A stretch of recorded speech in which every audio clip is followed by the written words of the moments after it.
ပတ်ဝန်းကျင်အနေထားကမြေကွက်နေရာနဲ့ပတ်သက်ဆက်ဆက်တဲ့အခြေအနေမျိုးကိုဖြစ်စေပါတယ်။အားလုံးပဲမင်္ဂလာပါဗရမ မြေချမ်းမြေကျိုးဆောင်လုပ်ငန်းမှာမြမရိုးရအိန္ဒိယခြားထားခြင်းပညာဆိုတဲ့စောင်းမှာပါဝင်တဲ့ပတ်ဝန်းကျင်ဟာမြေကွက်တွေအပေါ်ကိုစိုးမိုးခြင်းအကြောင်းကိုပြောပြပေးမှာဖြစ်ပါရဲ့ရှင်။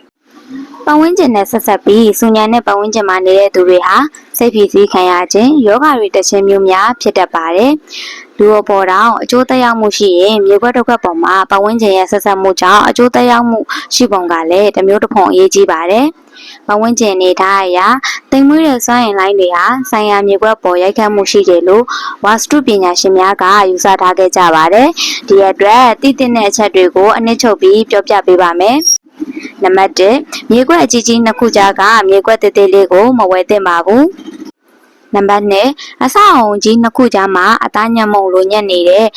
အဆောက်အုံလေးကိုမဝယ်သင့်ပါဘူးစိတ်သက်သာဆင်းရခြင်းစိတ်မပျော်ရွှင်ရခြင်းများကိုဖြစ်စေတတ်ပါတယ်နံပါတ်3အဆောက်အုံကြီးများတောင်တန်းကြီးများတစ်ပင်ကြီးများစတဲ့အရာတွေဟာတောင်ဘက်နဲ့အနောက်ဘက်တို့မှာရှိရင်ကောင်းပါတယ်ကျန်းမာချမ်းသာစီးပွားဥစ္စာများတိုးပွားစေပါမယ်နံပါတ်4ရေတွင်းရေကန်မြစ်ချောင်းစတာတွေမြောက်ဘက်ဒါမှမဟုတ်အရှေ့ဘက်မှာရှိရင်ကောင်းကျိုးဆောင်ပါမယ်။တောင်ဘက်မှာမြောက်ဘက်ကိုဒါမှမဟုတ်အနောက်ဘက်မှာအရှေ့ဘက်ကိုစီးဆင်းနေတဲ့ရေစီးကြောင်းမြစ်ချောင်းမြောင်းရှိသင့်ပါတယ်။နံပါတ်5ရေကန်ငယ်ငါးမွေးကန်လိုမျိုးမြေခွဲရဲ့တောင်ဒါမှမဟုတ်အနောက်ဘက်မှာရှိတာမျိုးမကောင်းပါဘူးနံပါတ်6မြောက်နဲ့အရှေ့ဘက်တို့မှာအဆောက်အုံကြီးများတောင်တန်းများတစ်ပင်ကြီးများရှိရင်မကောင်းပါဘူးနံပါတ်9အရှေ့ဘက်ဘေးဘက်ဒါမှမဟုတ်နောက်ကျောဘက်မှာဖះเจ้าရှိရင်မကောင်းပါဘူးဖះเจ้าရဲ့အရေးဟာမြေခွက်ဒါမှမဟုတ်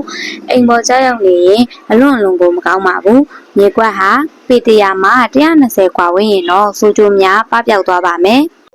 နံပါတ်8အခြားမြေခွက်ဟာလမ်းတစ်ခုဟာမြေခွက်ရဲ့မြောက်ဒါမှမဟုတ်အရှိတ်ဘက်စီဥတည်နေပြီးတောင်ဘက်နဲ့မြောက်ဘက်ကိုနှိမ်လျှောသွားရင်အလွန်ကောင်းပါတယ်နံပါတ်9မြေအောက်ရေတွင်အဝေစီတွင်စတာမျိုးဟာအရှိမြောက်ဘက်မှာရှိမှသာကောင်းကျိုးပြုပါတယ်နံပါတ်10တောင်အနောက်တောင်အနောက်မြောက်အရှေ့မြောက်နဲ့မြေကွက်ရဲ့အလယ်ဘဝမှာရေရင်းရှိခြင်းဟာကောင်းလာပါတယ်နံပါတ်17မြေကွက်ဟာတင်းញိုင်မိတချိုရနေရာသို့မဟုတ်တရားကျင့်ကြံရနေရာနဲ့မနိကတ်သင့်ပါဘူးနံပါတ်12လူနေထိုင်မှုဖြစ်ရင်အနီးအနားမှာစက်ရုံတွေစက်မှုလုပ်ငန်းကြီးတွေရုပ်ရှင်ရုံတွေကျောင်းတွေနဲ့ဈေးရုံတွေမရှိသင့်ပါဘူးဒါအပြင်ရင်သွားလာအမြဲထူထပ်တဲ့နေရာမျိုးအတန်မျိုးစုံစုညံနေတတ်တဲ့နေရာမျိုးမဖြစ်သင့်ပါဘူးသို့တော့စီးပွားရေးတစ်ခုခုလှုပ်ဆောင်ရန်ကောင်းတဲ့နေရာမျိုးဖြစ်ရပါမယ်နံပါတ်73မိုးရေသို့မဟုတ်အသုံးပြုပြီးရေများဟာတခြားရေများမှာမိမိမြေကွက်စီတို့စီးဝင်မလာသင့်ပါဘူးနံပါတ်14လေကြောင်းဟာအနောက်မြောက်မှာအရှိတောင်တို့တိုက်ခိုက်ရာမှာလေကြောင်းအရာလေညာမှာစက်ရုံများဓာတ်ငွေ့ထုတ်လုပ်တတ်တဲ့လုပ်ငန်းများဓာတုပစ္စည်းများရှိတဲ့နေရာမျိုးမဖြစ်သင့်ပါဘူးနံပါတ်15မြေကွက်ပေါ်မှာခက်တင်းတင်းတွေ့တန်းထားတဲ့ဝါယာကျိုးပြက်ကျော်မနေသင့်ပါဘူးနံပါတ်16ဝေရလို့ခေါ်တဲ့တစ်ပင်ကြီးများလက်စစ်မိတိုင်များပွင့်နေတဲ့ရေရင်းများအခြားအဆောက်အုံဤတောင်စွန်းမှာတက်တဲ့ဥတီချင်းမျိုးတွေအိမ်ရှိတက်မှာရှိမနေသင့်ပါဘူးနံပါတ်19မြေကွက်ဟာအဆုံးသက်နေရာမျိုးမှာတည်ရှိနေရင်အထူးသဖြင့်အဘက်ဘက်မှာပိတ်ဆို့ထားသလိုဖြစ်ပြီးတောင်ဘက်ကိုမျက်နှာမူတဲ့မြေကွက်များအတွက်မကောင်းပါဘူး